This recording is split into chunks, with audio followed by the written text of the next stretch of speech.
Hello students, how are you all? I hope you all are doing really well. बच्चों, English grammar में आज हम पढ़ेंगे sentences, phrases and clauses के बारे में। ठीक है, तो चलिए शुरू करते हैं। Sentences, phrases and clauses. A sentence is a group of words which makes complete sense.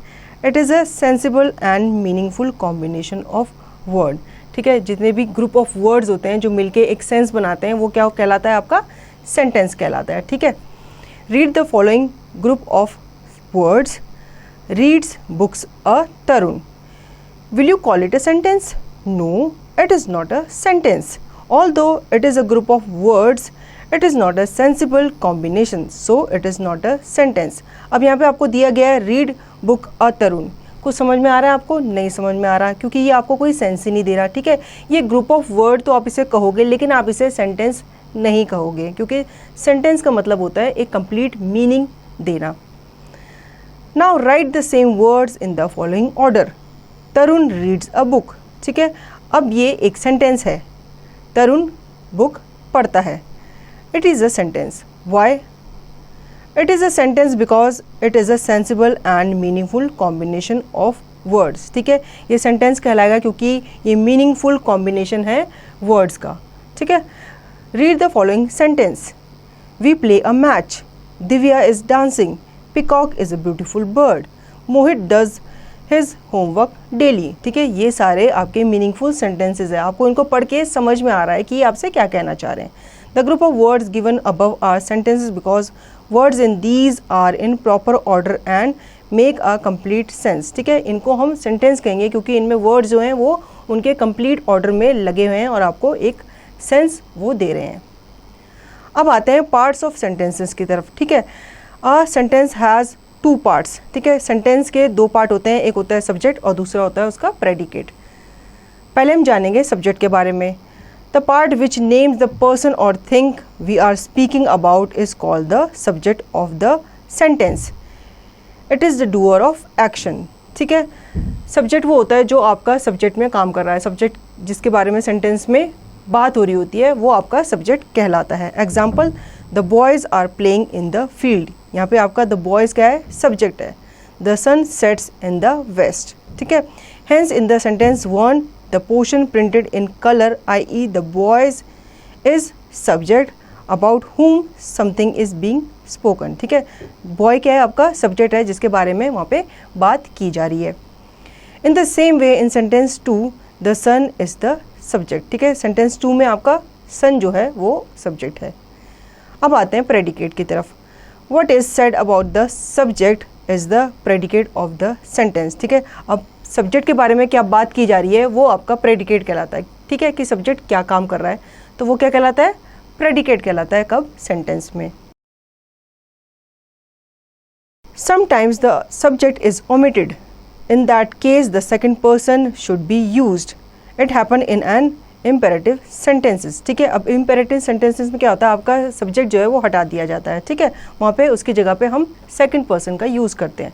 Example, come here, shut the window, fetch me a glass of water, keep quiet. अब यहाँ पे सब्जेक्ट नहीं है। ठीक है, in the above sentence the subject is omitted. यहाँ पे subject नहीं है। In these sentences order is place where there is no one whom you will order. अब यहाँ पे ऑर्डर प्लेस किया जा रहा है लेकिन वहाँ पे कोई भी नहीं है जिसे आप ऑर्डर दे रहे हो। So there must be a man, a boy, a girl who could obey the order. In such a case second person pronoun you is subject. So all the sentences given above are predicates. ठीक है, तो ये सारे example किसके हैं? Predicate के हैं, क्योंकि यहाँ पे सब्जेक्ट नहीं है। But it is easy to say what is said about the subject when subject is there. Example, he beats him, they quarrel with each other, he is plucking the flower, the gardener is watering the plant. In the above sentences the group of words beats him, quarrel with each other, is plucking the flowers and is watering the plant are said to be predicates of the subject he, they, he and the gardener respectively.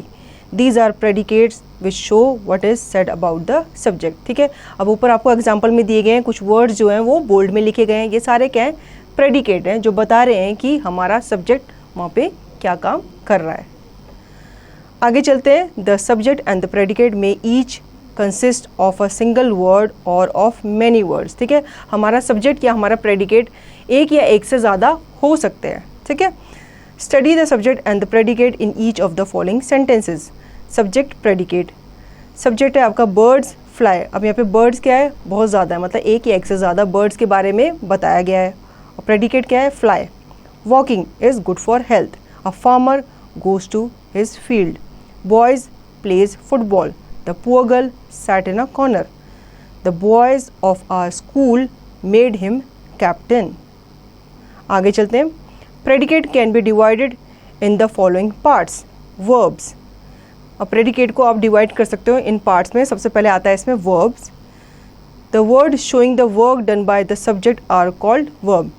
अगर आपको दिखाना हो कि subject आपका क्या काम कर रहा है तो किसके थ्रू दिखाते हो आप, वर्ब्स के थ्रू दिखाते हो। Example, they are waiting for me. ठीक है, अब वो इंतज़ार कर रहे हैं किसका, they are waiting for me. Sakshi was dancing happily. ठीक है, साक्षी क्या कर रही है, डांस कर रही है, कैसे, happily. Rajesh works in a factory, वो एक फैक्ट्री में काम करता है। Childrens are flying kites, children जो हैं, बच्चे जो हैं, क्या उड़ा रहे हैं, पतंग उड़ा रहे हैं। In the above sentences, are waiting, was dancing, works and are flying shows the work done by the subject. Such words are called verbs. ठीक है, ये जो words हैं इनको आप verbs कहते हो। सेकेंड है आपका indirect object। ठीक है, पहले तो आप ऑब्जेक्ट समझ लो। ऑब्जेक्ट क्या होता है, सेंटेंस में ऑब्जेक्ट वो होता है जिसके ऊपर काम किया जा रहा होता है। ठीक है, अब ऑब्जेक्ट जो होते हैं वो दो तरह के होते हैं, इनडायरेक्ट ऑब्जेक्ट और डायरेक्ट ऑब्जेक्ट। ठीक है, सबसे पहले हम समझते हैं इनडायरेक्ट ऑब्जेक्ट क्या होता है। By putting the question whom on the verb, the answer we get from it will be indirect object. ठीक है, इनडायरेक्ट ऑब्जेक्ट जो होते हैं वो मोस्टली हमारे लिविंग थिंग होते हैं। ठीक है, जिसमें हम किसको के बारे में बात कर रहे होते हैं। Example, she bought me a pen. The teacher gave them punishment. He gave her a book. They bought him a camera. In the above sentences me, them, her and him are the indirect objects as they are the answer of whom, putting on verb, bought, gave and bought. ठीक है, इन sentences में क्या है, me, them, her and him, ये हमारे indirect objects हैं। ठीक है, जो आंसर कर रहे हैं किसका, whom का आंसर कर रहे हैं, जिसमें पूछा गया है कि किसको वो चीज़ दी जा रही है। थर्ड है आपका डायरेक्ट ऑब्जेक्ट। अब आपने इनडायरेक्ट ऑब्जेक्ट के बारे में समझा कि वो किसके बारे में हम बात करते हैं, मोस्टली हम लिविंग थिंग्स के बारे में बात करते हैं। अब जो डायरेक्ट ऑब्जेक्ट है वो हम मोस्टली नॉन लिविंग थिंग के बारे में बात करते हैं। ठीक है, इसमें क्वेश्चन पूछा जाता है क्या। ठीक है, तो हमारे डायरेक्ट ऑब्जेक्ट उसका आंसर करते हैं। जैसे कि Sachin won the second prize. Every man has his duties. He comes here every day. He died a glorious death. ठीक है, जितने भी बोल्ड में लिखे गए हैं सारे आपके डायरेक्ट ऑब्जेक्ट के एग्जाम्पल्स हैं। ठीक है, कि सचिन ने क्या जीता, उसने सेकंड प्राइज जीता। हर इंसान की क्या होती है, every man has his duties. Clear है बच्चों। तो फोर्थ है हमारा complement. When the word supports the meaning of the verb they are called complement. ठीक है, जब हमारे जो वर्ड होते हैं उसके मीनिंग को सपोर्ट करते हैं, वर्ब के मीनिंग को सपोर्ट करते हैं, उनको हम क्या कहते हैं, कॉम्प्लीमेंट कहते हैं। The complement may be a noun, a pronoun, an adjective और एन एडवर्ब। ठीक है, अब आपके कॉम्प्लीमेंट जो होते हैं वो आपके नाउन भी हो सकते हैं, प्रोनाउन भी हो सकते हैं, एडवर्ब भी होते हैं, एडजेक्टिव भी हो सकते हैं। एग्जाम्पल के तौर पे समझ लेते हैं, he is a teacher. You are quite right. Things are no better at present. He was too careless. In these sentences, a teacher, quite right, no better at present, and too careless are complements because they are having the verb is, are, was. When a sentence has a helping verb is, am, are, was, were, has, have, had, seem, appear, etc., the predicate is always complement. ठीक है, अब इनमें क्या आ रहे हैं, helping verb आ रहे हैं। कौन कौन से हेल्पिंग वर्ब आ रहे हैं आपके, is, am, are, were, has, have, ये सारे हेल्पिंग वर्ब्स आ रहे हैं। ठीक है, तो यहाँ पे जो प्रेडिकेट होता है वो हमेशा आपका कॉम्प्लीमेंट कहलाता है। क्लियर बच्चों, आगे चलते हैं काइंड्स ऑफ सेंटेंसेस की तरफ। ठीक है, based on their meaning sentences can be divided into 5 kinds. ठीक है, अब सेंटेंसेस के कितने काइंड्स होते हैं, 5 काइंड्स होते हैं। कौन कौन से, सबसे पहला होता है आपका assertive sentences, then interrogative sentences, imperative sentences, exclamatory sentences, optative sentences. ठीक है, सबसे पहले हम जान लेते हैं असर्टिव सेंटेंसेस क्या होते हैं उनके बारे में। Assertive sentence. These sentences, also called as declarative sentences, are statements that express fact, action and happening. Declarative sentences end with a full stop, ठीक है। असर्टिव सेंटेंस को आप डेक्लरेटिव सेंटेंस भी कहते हो क्योंकि इसमें आप एक फैक्ट दर्शा रहे होते हो, ठीक है, जो हो चुका है या जो हो रहा है उसके बारे में आप बता रहे होते हो, और ये हमेशा फुल स्टॉप से एंड होते हैं। कौन से? असर्टिव सेंटेंस हमेशा फुल स्टॉप से एंड होते हैं। They are of two kinds, affirmative and negative sentence. अब ये असर्टिव सेंटेंस भी दो तरह के होते हैं, ठीक है, एक होते हैं आपके अफर्मेटिव, ठीक है, और दूसरा होते हैं आपके negative. Example, I eat a mango, ठीक है, आपने सिंपल एक बात कही, वो है आपका affirmative. I don't eat a mango, अब ये आपका नेगेटिव है। आप नेगेटिव में NOT नॉट लगा देते हो उसको ना में दर्शाने के लिए, ठीक है, जहाँ पे आप बता रहे हो कि मैं ये काम नहीं करता। अब उसने पहले बताया मैं मैंगो खाता हूँ और उसने दूसरे में बताया मैं मैंगो नहीं खाता हूँ, तो वो आपका नेगेटिव सेंटेंस हो गया, ठीक है। आगे चलते हैं हम इंटरोगेटिव सेंटेंस की तरफ। दीज सेंटेंसेस आर क्वेश्चंस, ठीक है, जिसमें आपसे क्वेश्चन पूछा जाता है। They begin with WH word or with an auxiliary verb helping verb. Question that start with WH word ask for information and are answered by complete statement. Question that begin with auxiliary verb are answered with yes or no. ठीक है। अब आपके interrogative sentence वो होते हैं जिसमें आप question पूछते हो, ठीक है। क्वेश्चन भी आप दो तरह से पूछते हो, एक में आप पूछते हो व्हाट, वेयर, हुम, तो इसके आंसर आप पूरे स्टेटमेंट में देते हो, ठीक है। लेकिन जब आप ऑक्सिलरी वर्ब में क्वेश्चन पूछते हो तो उसका आंसर आप खाली येस और नो में देते हो। All interrogative sentences end with a question mark, ठीक है, सारे के सारे जो इंटरोगेटिव सेंटेंस होते हैं उसके एंड में आप क्वेश्चन मार्क लगाते हो। Example, don't you like him using N auxiliary, ठीक है। अब डोंट यू लाइक हिम, इसका आंसर आप येस और नो में दोगे क्योंकि आप इसमें ऑक्सिलरी वर्ब का इस्तेमाल कर रहे हो। Don't you like him. Where is your uncle right now, ठीक है। अब इसका क्वेश्चन WH फैमिली के वर्ड से वेयर से स्टार्ट हुआ है, ठीक है, तो आप इसका आंसर पूरे स्टेटमेंट में दोगे। जैसे where is your uncle right now, तो आप बताओगे मेरे अंकल घर पे हैं या मेरे अंकल ऑफिस गए हैं, पूरा स्टेटमेंट बोलोगे, आप उसमें येस और नो बोल ही नहीं सकते। क्लियर है। आगे चलते हैं बच्चों इंपेरेटिव सेंटेंसेस की तरफ। These sentences express request, command, suggestion and advice. They can be positive and negative in form. Imperative sentence end with a full stop, ठीक है। ऐसे sentences जहाँ पे आप रिक्वेस्ट कर रहे हो, कमांड कर रहे हो, ऑर्डर कर रहे हो, ठीक है, वो सारे sentences हमारे क्या कहलाते हैं? Imperative sentences कहलाते हैं, और ये भी full stop के साथ end होते हैं। अब एग्जाम्पल से समझ लेते हैं, ठीक है। प्लीज़ शट द डोर, ये आप रिक्वेस्ट कर रहे हो, ठीक है। जब आप रिक्वेस्ट करते हो तो आप क्या बोलते हो? प्लीज़ बोलते हो ना कि please give me a glass of water, तो इसमें आप क्या कर रहे हो? रिक्वेस्ट कर रहे हो, ठीक है। और ये एक पॉजिटिव है आपका स्टेटमेंट है, ठीक है, क्योंकि ऊपर बताया गया है कि इंपेरेटिव सेंटेंस आपके पॉजिटिव भी हो सकते हैं और नेगेटिव भी हो सकते हैं, तो इसमें वो रिक्वेस्ट कर रहा है कि please shut the door. Second है आपका please don't make a noise. अब ये भी ये रिक्वेस्ट कर रहा है कि प्लीज़ नॉइज़ मत करो, शोर मत मचाओ, ठीक है। ये क्या है? एक नेगेटिव सेंटेंस है कि शोर मत मचाओ प्लीज़। आगे चलते हैं एक्सक्लेमेटरी सेंटेंस पे, ठीक है। These sentences are exclamations. They express sudden feelings and emotions such as joys, sorrow, surprise, anger, delight etcetera. Exclamatory sentences end with an exclamation mark, ठीक है। एक्सक्लेमेटरी सेंटेंसेस वो होते हैं जिसमें आप अपने सडन जॉय को, सडन एंगर को, सडन सैडनेस को, आप सडन सॉरो को दिखाते हो, ठीक है। कोई भी सडन फीलिंग आप जिस सेंटेंस के थ्रू दर्शाते हो वो आपके एक्सक्लेमेटरी सेंटेंसेस कहलाते हैं, और एक्सक्लेमेटरी सेंटेंस आप एंड करते हो एक्सक्लेमेशन मार्क से। Example, what a beautiful flower, ठीक है। आप किसी फूल को देख के आश्चर्यचकित हुए तो आप बोल रहे हो what a beautiful flower. Wow this cake is delicious, ठीक है। आपने एक केक का पीस लिया, वो आपने उसको खाया और आपको वो बहुत टेस्टी लगा, तो आपका रिएक्शन क्या निकला? Wow this cake is delicious, ठीक है। तो आप यहाँ पे एक्सक्लेमेशन मार्क लगा के उसे एंड करोगे। अब आता है आपका ऑप्टेटिव सेंटेंसेस।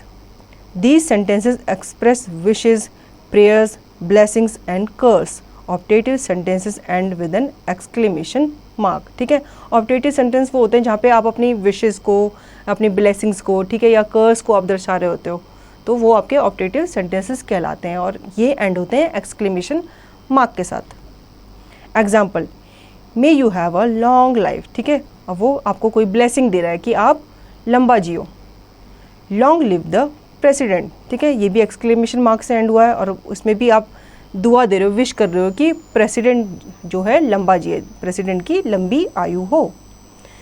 इतना क्लियर है बच्चों आपको।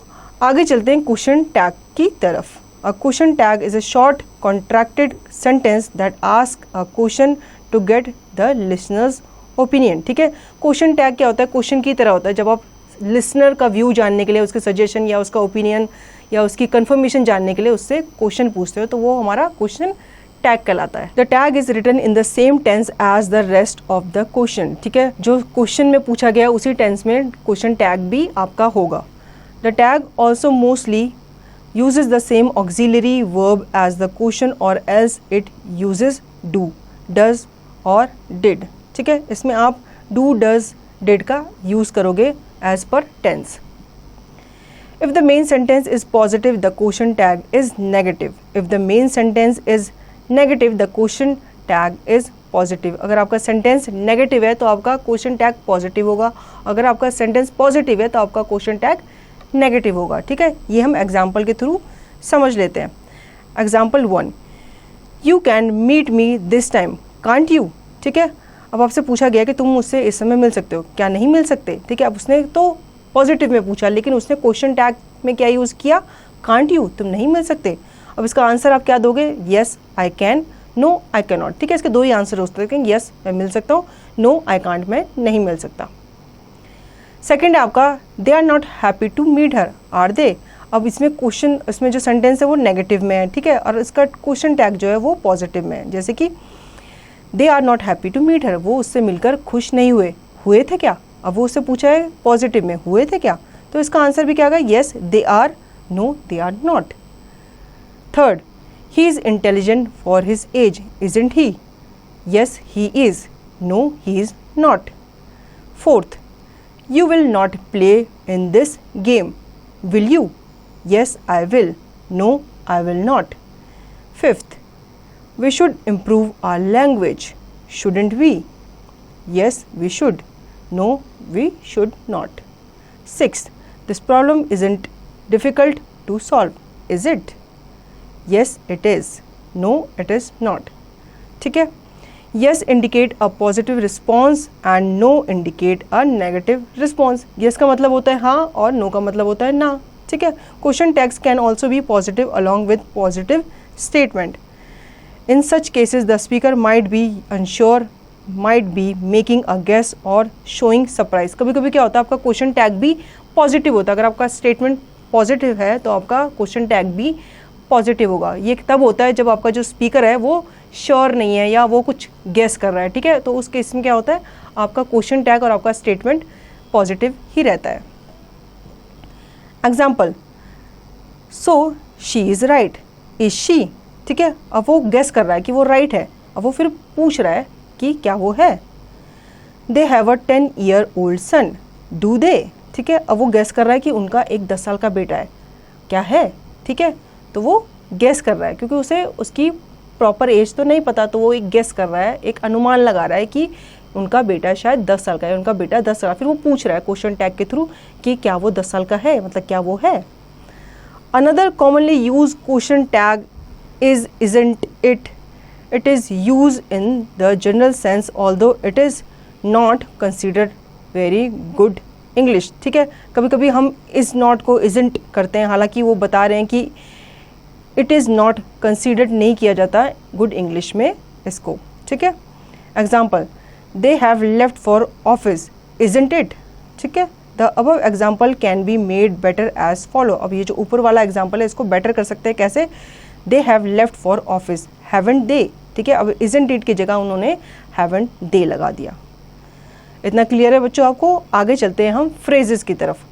Phrase is a group of word that make sense but does not make complete sense, ठीक है। फ्रेज जो होता है वो आपको एक सेंस देता है, मतलब आपको समझ में आता है कि आपसे क्या जा रहा है, लेकिन वो कंप्लीट सेंटेंस नहीं बनाता, ठीक है, वो कंप्लीट सेंस आपको नहीं देता।